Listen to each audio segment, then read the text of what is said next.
Jason KOGER, welcome to the Big Buck Registries Big Buck Deer Hunting Podcast. How are you, my friend? I'm good. Thanks for having me. We're pretty psyched to have you on the show. Heard lots of great things about you, and you're a pretty funny guy, actually. We've been cutting up a little bit. Yeah, catching your attention right away. As soon as I met Jason, you connect with him. He's just got a great personality. Yeah. Last time I wore a shirt, it said, "Look, Ma, no hands," or "Don't shoot, I'm unarmed." Right. Yeah, that does it. And that makes people comfortable to approach you when you have fun with it. Mm-hmm. Absolutely. Everybody has a chance of having a freak accident, and you make it a little easier to be able to socialize with you. Absolutely. That's for sure. Yeah.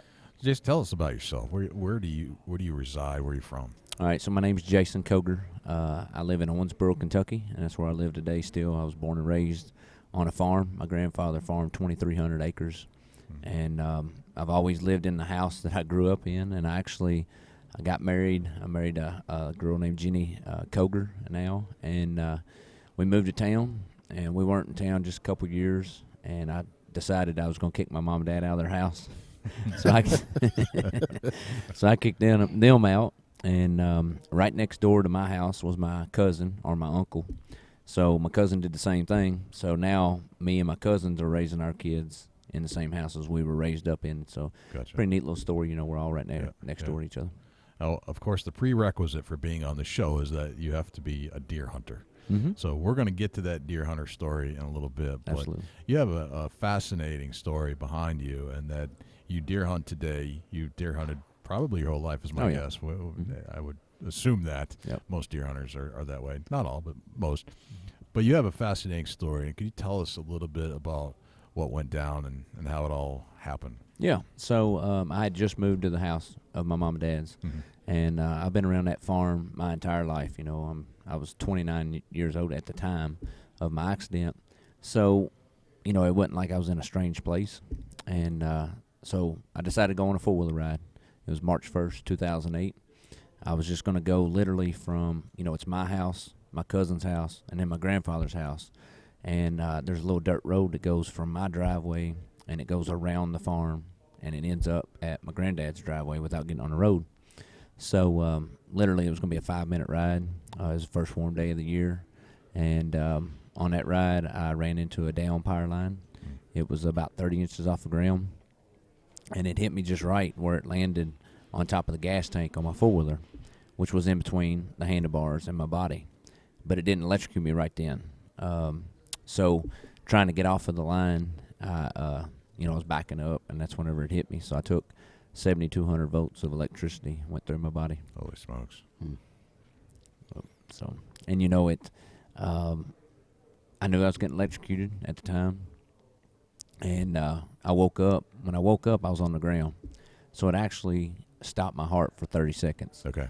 Which was the best thing that could have happened. They said that, if your heart ever gets into like a flutter, it doesn't know that it's not working right. And that's not a good thing. That's when most people die. So with it to stop completely, my body knew that my heart was stopped, and it needed to start back up. So It knew that. Whenever it threw me off the four-wheeler, I hit the ground. They said I could have hit the ground hard enough to start my heart back up. So obviously for about 30 seconds I was unconscious. And then I woke up, and ambulance was there, cops, my uncle, all that kind of stuff. And I went to Owensboro Hospital, and then I went from Owensboro to Vanderbilt by helicopter. And, the whole time I'm sitting there thinking, it's not that big of a deal. It blew my left thumb off, but that was it. Yep. And my grandfather was actually a single-arm amputee. He got his arm caught in a corn picker on the same farm I got hurt on when he was 29 years old. And he had passed away just a few months before I got hurt. So, the whole time I was telling my wife in the ambulance that, I'm just going to lose a thumb. I mean, Papa lost his whole entire arm. Right. Thumb, no big deal. So I get to Nashville with no pain medicine. A lot of people don't know what electricity does, but it actually burns you from the inside out. So I had third-degree burns on my right arm, but you got all this poisonous toxins inside your body that's trying to be released, and it goes through your kidneys.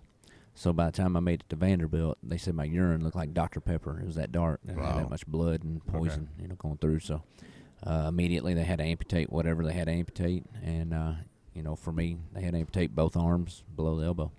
Gotcha. So the ramifications of being electrocuted didn't show itself initially. The visual that you got was something that your expectation was much different than what happened internally that you couldn't see, and that led to a double amputation. Absolutely. I mean, the scene's not like, your regular hand either. I mean, it was all swelled up.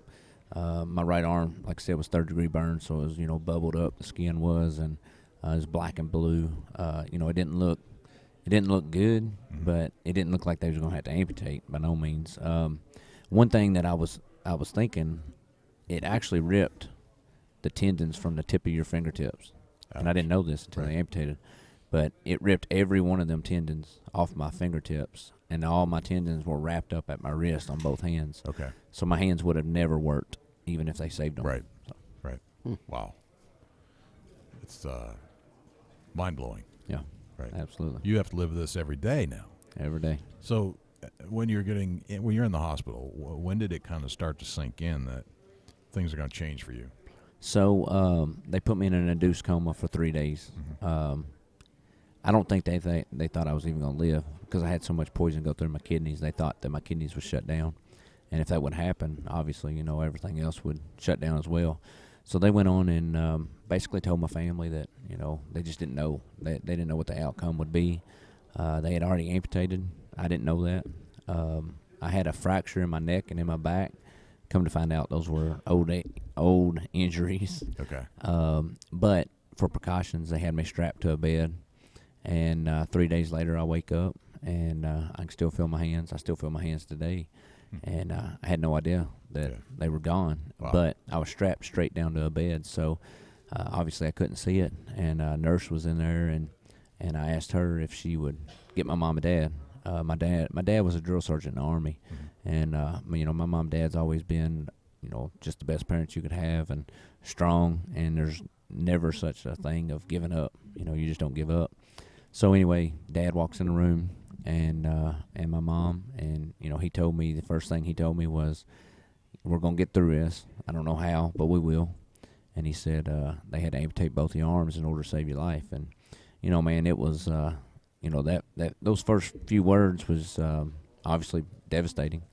Tear went down my face, and I don't know. I think I sat there and I thought, how's my life gonna change? Am I gonna be able to ever feed myself or put my clothes on, or anything that everybody takes for granted, I took for granted. Right. And the whole time, man, I just thought about my kids. And at the time of my accident, I had a 21-month-old and a 3-month-old little girl.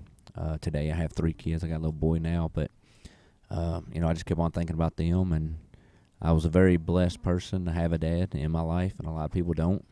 So I think that I seriously thought that my kids got to have a dad, man. That's whatever. That was your drive. Yep, that's it.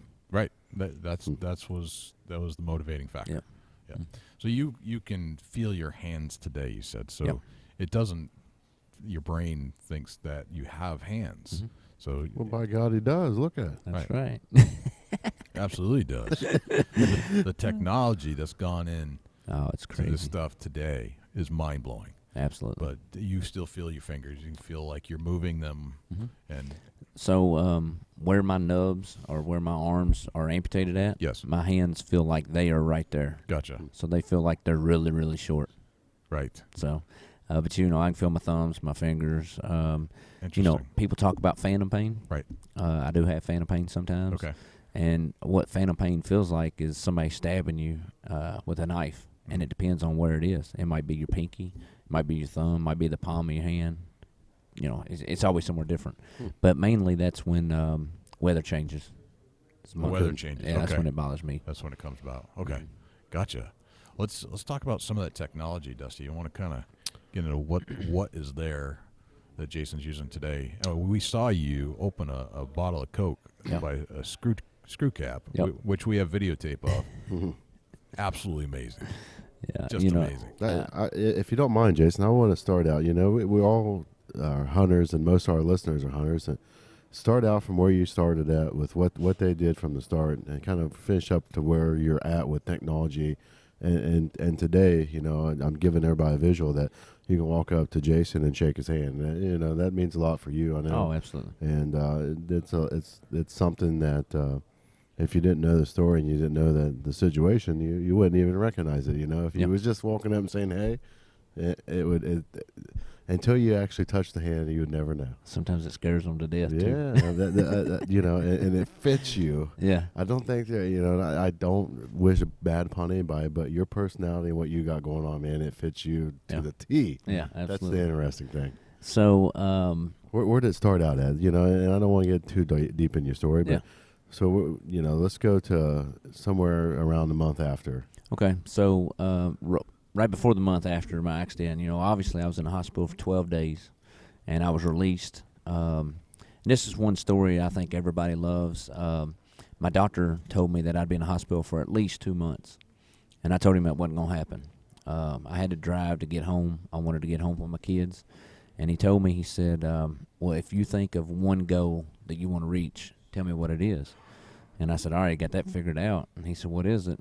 And I think most people would think, I'm going to feed myself, dress myself, hunt, whatever it is. And I told him, I said, I got 2 kids at home. And I said, if I can hold my kids again, everything will be all right. I don't care if you can put your pants on. I don't care if I can feed myself. All that stuff will come eventually, but I got to be able to hold my kids. That's number one. So before I got out of the hospital, that's exactly what I did. I held my kids. I held my 3-month-old in my arms or in my nubs, and fed them a bottle with, the bottle underneath my chin, and the best day of my life. So, you got to keep yours on. Oh, I got you.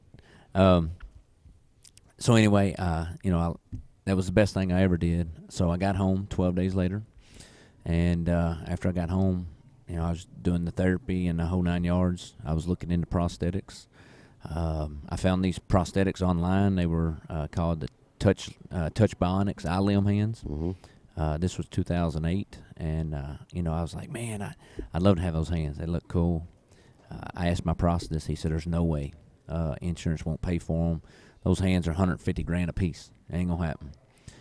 So anyway, I kind of still told him, well, I want to try anyway. I want to see what happens. So in the meantime, hunting turkey season actually came up first. I got hurt March 1st, so April 26th was turkey season. Had a buddy call me. He said, "Hey, man, you want to go hunting with me?" I said, "How am I going to do that?" And anyway, we went to the woods. And so what I did was I took the 2 screws out of the butt of the shotgun, and I put a ratchet strap, and I ran the screws back through the ratchet strap, had it strapped to my shoulder.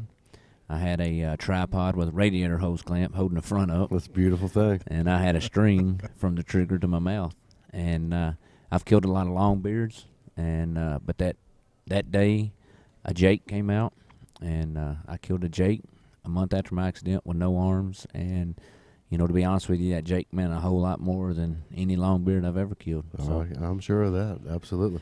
So fast forwarding to that, I did that, and then I got a call from my prosthetist, and he said, "Hey, Jason." I said, "What?" He goes, "I'm coming to Owensboro." I said, "All right."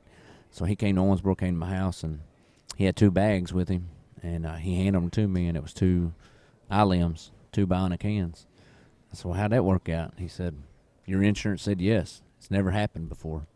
So I became, not because I was the first, but I became the first bilateral arm amputee to ever have bionic hands in the world, which was crazy, being in such a small hometown.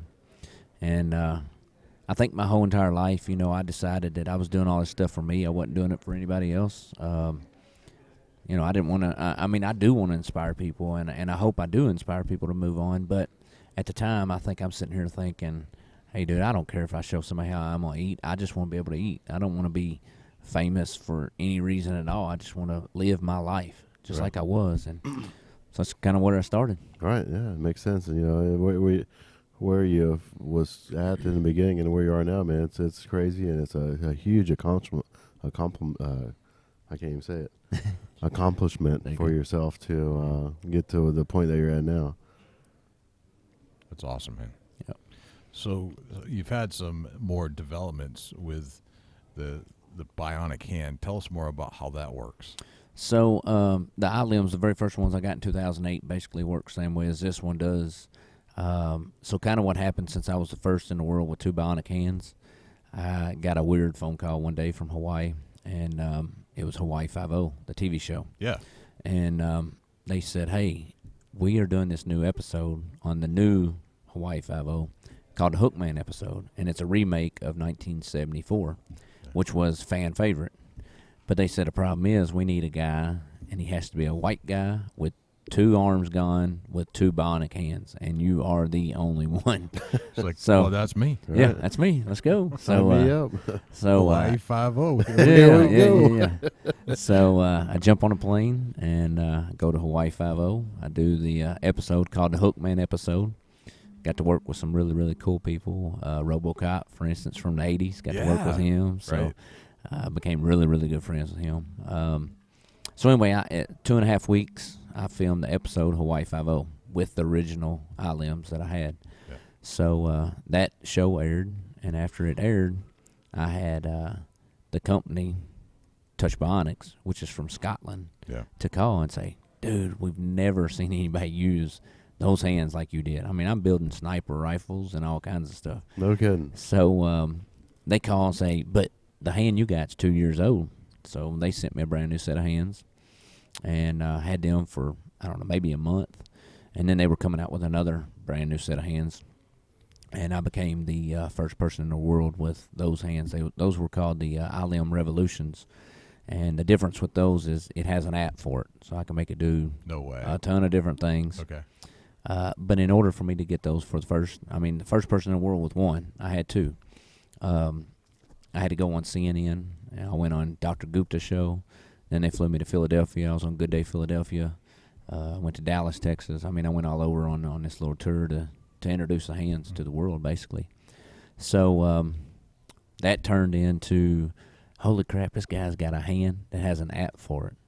So then I got another one of those weird phone calls from L.A., and they're always weird phone they calls are, when they're they from are. Los Angeles. Yeah. So they asked me if I would come to Los Angeles and help with a commercial. They wouldn't tell me the company, wouldn't tell me anything about it. So I got to L.A., and it was for Apple. So since I had an app for my hand, they wanted to do there's an app for everything type commercial. There's so an app for that. Yeah, so that commercial was on the Super Bowl 2 years ago.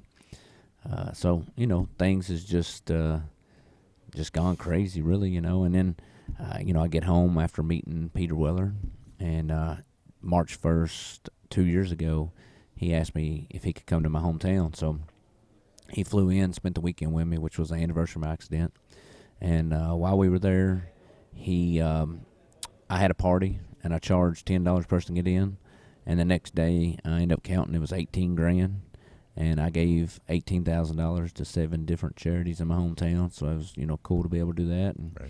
And then just probably 7-8 months ago, Touch Bionics called me again, said, hey, would you come back to get a new hand? Sure. So they actually flew me to Paris, France. Yep. And I introduced this is the newest Bionic hand out. It's called the iLim Quantum. Okay. I got this hand in France, and I became the first person in the world. I got 2 of these. I know I don't have 2 on them right now.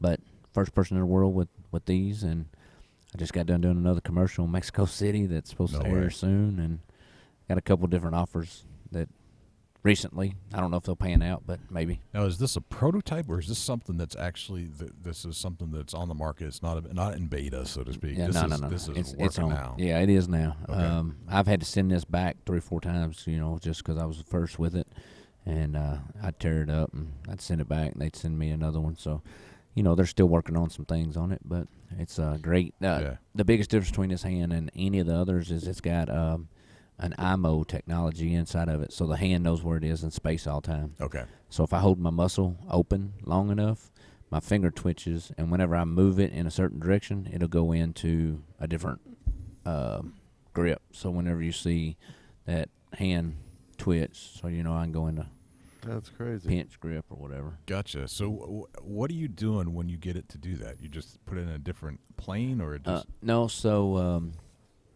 I told you I can feel my hand still. yes. So when I feel like I raise my wrist up in the air like that, that's what tells my hand to open. And when I lower my wrist like that, that's what tells my hand to close.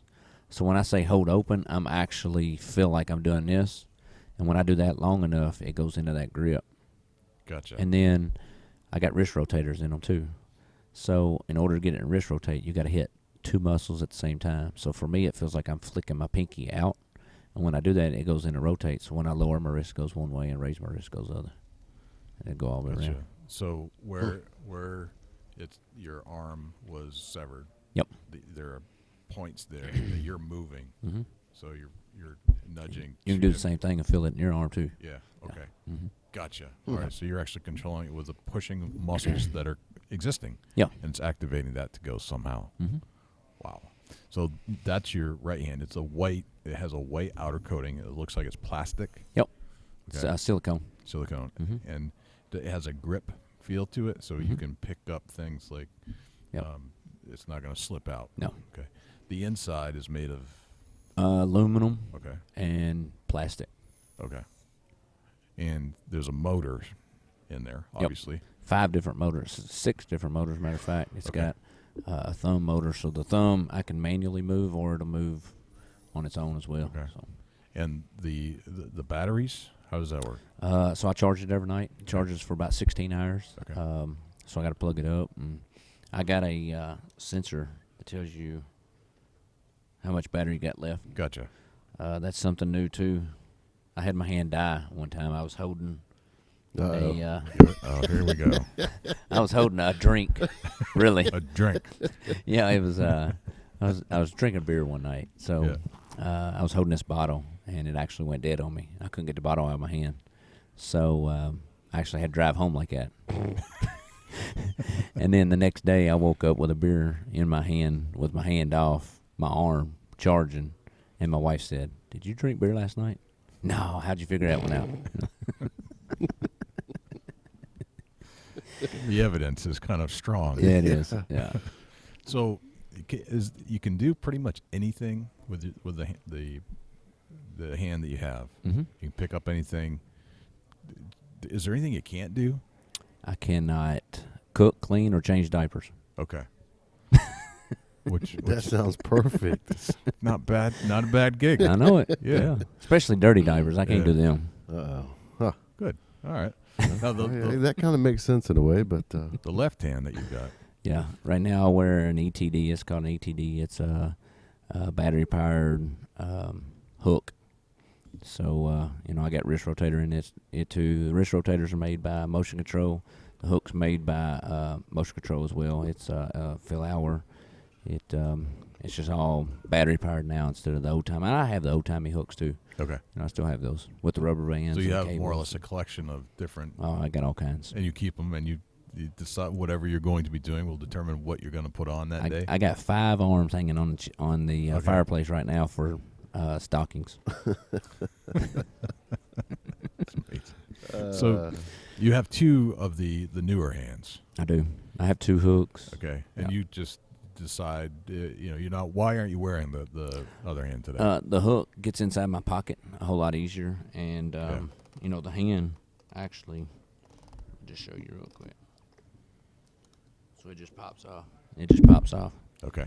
And then everything just pops on. So if I want to wear a hook, I just put it on, or hand, or whatever. And Okay. I customize. My sockets are made by Advanced Arm Dynamics out of Dallas, Texas. Okay. I customize all mine with pictures. Yeah. So I got pictures of my family on my arm. Gotcha. So you put that on first, and then the hands are interchangeable. Yep. Plug in, Mhm. plug and play. Yep. Essentially. Mm-hmm. Fascinating. Yep. So now that we've established that there's pretty much nothing you can't do. You can do everything that you need to do, and you can go hunting. Absolutely. So no more strings in your mouth. Nope. No more ratchet straps around your shoulder. Nope. You're pulling the trigger, brother. Absolutely. All right. Absolutely. I killed my first deer. I had one prosthetic at the time, and that was the first time I pulled a trigger with a hook. And again, the year before I got hurt, I killed a 150-inch deer on my farm. Yep. And after I got hurt, the first deer walked out was a button buck, and I thought, man, I can't kill a button buck. Right. But then I thought, man, I don't know. I got to try anyway because I'll probably miss. I didn't miss. No and, kidding. you know, I didn't get it mounted, but I sure thought about it. Of course. Yeah, No. Now, what? That was with a gun that you were using? No, crossbow. Crossbow. Mhm. Okay. All right. Yep. So you're shooting a gun. You're shooting a crossbow. Are you shooting regular bows? No, not yet. Not yet, So, okay. you know, whenever you hold a bow for me, Mm-hmm. bilateral arm, you know, my hook opens up whenever I pull back. So I haven't figured that out yet. Mm-hmm. I'm sure I will. I mean, I can if it doesn't have as much pull strength. Okay. You know, if it's got 10 pounds, I can Okay. do it. But, you know, not like a big bow. So I'm shooting Barnett Crossbow is what I shoot. And, you know, they've been great to me. They sent me one, and I've been using it ever since. And to be honest with you, I'd rather use a crossbow than I would a rifle. And I do gun hunt some. Yeah. But a lot of times, man, I just take my crossbow Sure. hunting with me. And I actually killed a really good deer this year. Actually, the last 3 years I've killed good deer. I went out of state this year. I went to Kansas. I went to Midwest Whitetail Ventures with Mark Knight. He called and asked me to come up. And the first time I ever hunted in Kansas, and I killed a 140-inch deer this year, Big 10. And last year I killed one that, I don't know, I didn't even have scored his upper 130s on my farm. Year before I killed one, scored 152. So, you know, Wow. it's still possible. All right. Yeah, Well, we that's want to great. hear. We want to hear those stories for sure. So has hunting changed? How long did it take you to get to understand how to use these things? Not very long. Not very long. I was ready to go. Okay, so you got the learning curve Mhm. wasn't that long, and you were back in action. Yep. And has your life changed at all regarding hunting since this happened, or is it just kind of back to the way it was? It's kind of back to the way it was. Okay. You know, there's a lot of things that's different. Obviously, you know, I was just at the Under Armour booth a minute ago, and I was telling Brian Offit, I said, man, you know, you have no idea how much it means for me to be able to wear Under Armour stuff right now. And he said, what do you mean? I said, well, for a bilateral arm amputee, and you start getting a bunch of clothes on, you know, a bunch of jackets and all this stuff, once you get too many clothes on to stay warm, I can't shoot because I don't have the range of motion to be able to pull the trigger That's true. the way I can, you Right. know. So, you know, there for a couple of years, man, I got to figure this out because, you know, as soon as it starts getting cold, I'm done hunting, and hunting ain't over. You know what I Right. mean? That's Yeah. still that's half a year. You know. That's a So- mental struggle there. Yeah, the absolutely. struggle's real. Yeah, absolutely. So, you know, I was talking to a couple buddies. Man, you ought to try some Under Armour because they say that you can wear less clothes, less bulk, and stay as warm. So Brian Offit sent me a bunch of cards to get some Under Armour stuff, and I did. And man, I was hunting night before last. So, you know, I'm still hunting all year now, and so there's several different things that can change, you know. And then obviously, you know, I got my wife and my mom and dad always, you're hunting by yourself, you know, because obviously I had to hunt with somebody. And then I went from hunting with somebody to hunting on the ground by myself to climbing deer stands by myself. And now I go to the woods, hunt completely by myself, you know, and it's better when you have somebody with you, obviously, but Sure. Yeah. it doesn't hold me back. Yeah, and it's not unlike, you know, it depends on where you're hunting, you know, obviously, but there's a safety factor no matter what the situation is. If you hunt the big woods and you're in the middle of the Adirondacks, it's better hunt with somebody because Obviously. you just don't know, Yeah. right? So safety it comes first. Yeah, absolutely. That's great. Let's talk a little bit about. You know, you obviously safety is going to be a huge issue. How do you get safety harness strapped in once you get up? So, when I first started hunting, you know, I was hunting pretty high, and obviously I'd have somebody with me, and they would actually, you know, butt me in or buckle me in. Now, lately, it really depends on where I'm at. You know, I hunted in Kansas and had some help do that. Some people have those retractables. Those are pretty handy, but still using the whole clip's kind of hard for me. So, to be honest with you, if I'm completely by myself, I'm either hunting in a stand that has something all the way around it, or I'm in a box blind or something like that. I don't do climbers anymore unless somebody's with me, and I don't do the sticks anymore unless somebody's with me. So, Yeah, it you makes know, sense. 10 foot in the air, it ain't too bad. You know? Right. Gotcha. Yeah. Let's hear about some of these deer hunts that you've been on recently. So you went on 3 this year. Let's take a couple of them, and I'll have Dusty kind of pick your brain about Yeah. how you're getting set up. You know, what's in your pack? Is there anything different that you normally have and what you would normally carry? Scent control, all that stuff. I want to hear how you set up as we dissect world-class deer hunters, try to figure out how you do your thing. Absolutely. Yeah, it's going to be super interesting. We already know that you carry a backpack to the woods because obviously you got one right here with you today. Actually, this backpack right here, Tenzing makes, and I tell them that for me to put $1 million worth of my arms in it, I trust the backpack. That makes Right. sense. Yeah, that does make sense. I So like that's my arm bag right there. But Gotcha. I do also have a smaller Tenzing pack that I take to the woods with me. What all do you take to the woods with you? You know, most time I used to take rattles with me or horns or, you know, a box or whatever people use. But since I've been hurt, man, I can just clean my metal hooks together and it sounds just about as good. No kidding. So I don't have to worry about that. I take grunt calls with me. I take extra arrows with me. I always take my phone just in case something does happen. Right. And take my crossbow and take a water with me and you know, a knife in case I do kill. And that's about it, really. You know, for me, it's very simple, you know, very simple stuff. And, you know, when I get to the woods, before I go to the woods, I go on and crank my crossbow back because I don't want to be too loud in the woods. And I usually do that as soon as I get out of my truck. And I don't put an arrow in until I get in the stand, but it's already cocked, ready to go whenever I get there. So. Right, yeah, it makes sense for sure. Let's get into a little bit about what kind of camouflage do you wear when you're hunting? I wear a lot of realtree. So I used to wear just whatever, camouflage.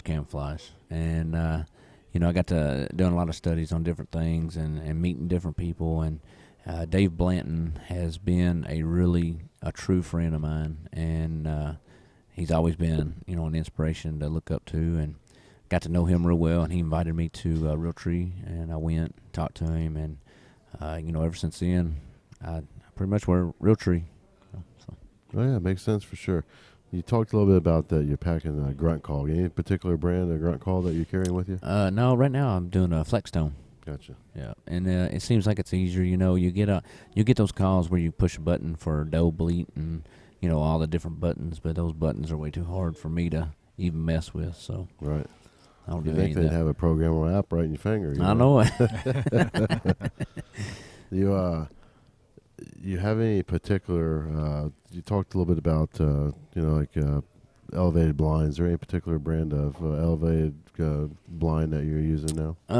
Not on my farm necessarily, but I love the redneck blinds. Okay. I love those. Those are comfortable. They're big, and you know the biggest thing that I like about them is they got the big windows on the sides for bow hunting. Mm-hmm.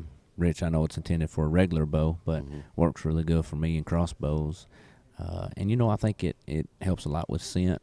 When you become an amputee and you wear these prosthetics all the time, you know, when you take them off at the end of the day and you sweat inside the prosthetic, it don't smell very good. You know what I mean? So you constantly gotta, you know, keep the whole scent control down. And you know, I've been doing a lot of research on the ozonics, and I think that that might be my next purchase because I think those would really help me out. But you know, I've tried several different scents controllers, and so far there's a scent control called Lethal, and Lethal's been really, really good. And it seems like, you know, deer come upwind, and I'm all right a lot of times. I mean, you still get busted, you still got to hunt the wind, but that's kind of what I've been using here lately. It's been good. So. Gotcha, good deal. Jay, you want to take us down the road to a memorable hunt? Let's talk about some hunts you've been on. Absolutely. So let's you've got 3 or 4 that you've talked about already. Which one is your like number one that you can think of?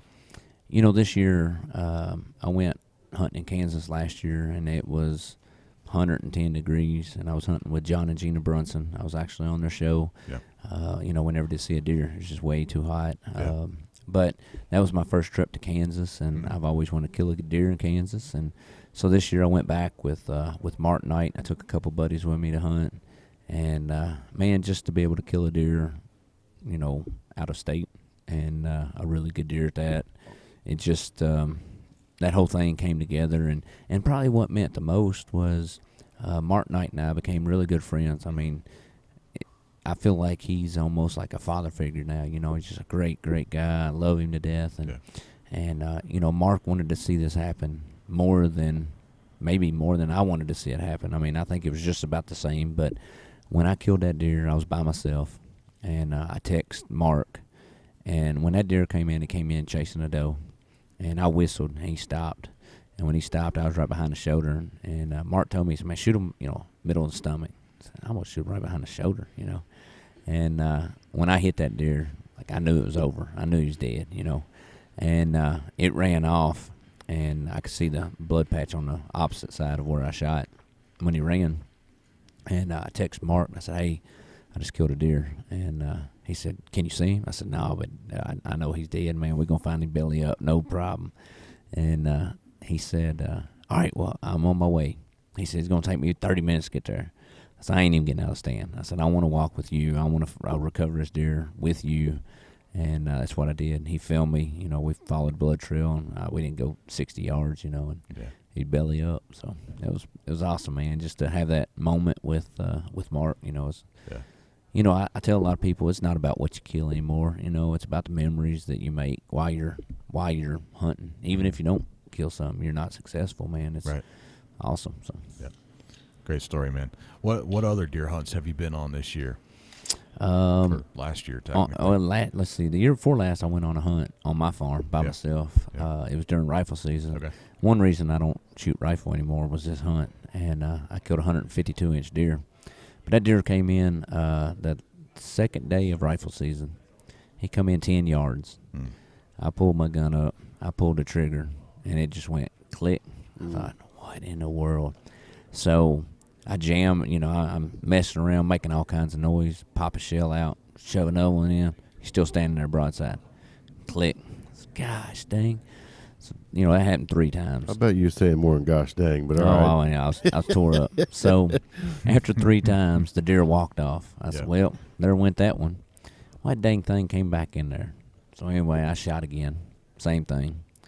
I thought, man. So I got down to my last bullet. I was already mad. I said, I ain't going to kill this deer. So the deer was walking away. I said, well, I'm going to try him anyway. I whistled. He turned around. I pulled that gun up as fast as I could, and I pulled that trigger. And I don't know what made it go off, but it went off, and it scared me to death, and I killed it. So that was a good thing. But I didn't think it was going to go off, man. It scared me to death. But that was cool, be able to be, I guess, that quiet with 2 hooks clinging to everything. Right. Or maybe he was just a dumb deer. I don't know. But it worked. Yeah, it worked. Deer do funny things. So did you ever diagnose what the heck was going wrong with the gun? I don't know. I got all my bullets, and they all had pinholes in them. Maybe it didn't hit hard enough, so I took my gun, and I believe the spring had a lot of rust on it probably, and it just wasn't hitting hard enough. And, but that was my fault, probably not taking care of it. But anyway, you know how it goes. It happens, I guess. Things happen, and but I've had a lot of experiences with getting to hunt on some TV shows. Like I said, addicted to the outdoors, and the first person that took me hunting on a show was Jana Waller. I was on Schoolbound TV, and it was a great time. It was in Illinois. It was Hadley Creek, and I think the funny thing about that, it was 100 degrees that week too. I get picked on these 100-degree weathers for some reason, but and Jenna Waller's a real good friend of ours. I love Jenna. She does a lot for the people who are amputees and all kinds of aspects of life, and she's a big heart right there. Well, I walked up to Jana. I knew Jana and Jim for a long time, but never been around them like by myself. So we go to Illinois, and I called Jim on the phone. I said, hey, Jim, I said, film this when I get there. I'm going to say something. He said, all right. So anyway, Jana walks up to me, hugs me. She says, oh, I'm so glad you hunted with me, da-da-da. And I said, no, I really appreciate you. She said, what do you mean? I said, well, I know you're going to have to help me, in the bathroom duties and all that kind of stuff. I said, man, I really appreciate that.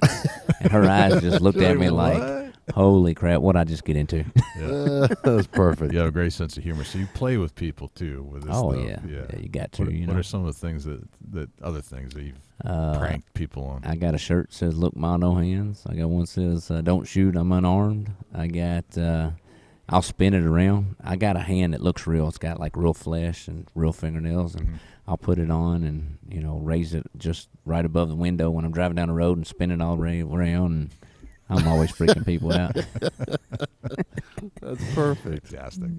Got to have fun with it, man. That's the whole part about life, man. You you got to live life to the fullest. Yeah. You don't And, know what tomorrow is. That's right, and I think that everybody, including me, takes stuff for granted every day, and now that I've seen, this stuff ain't supposed to happen to me. I'm a good person, and I wasn't supposed to get hurt. I wasn't supposed to lose my arms, and then after it happened, I think I realized that I know why. Now I can give back, I can help people, and I can inspire people, and dude, that's the best job in the world. It's so awesome to just be able to walk around and smile and watch somebody else smile and say, I thought my life was bad, and it's not.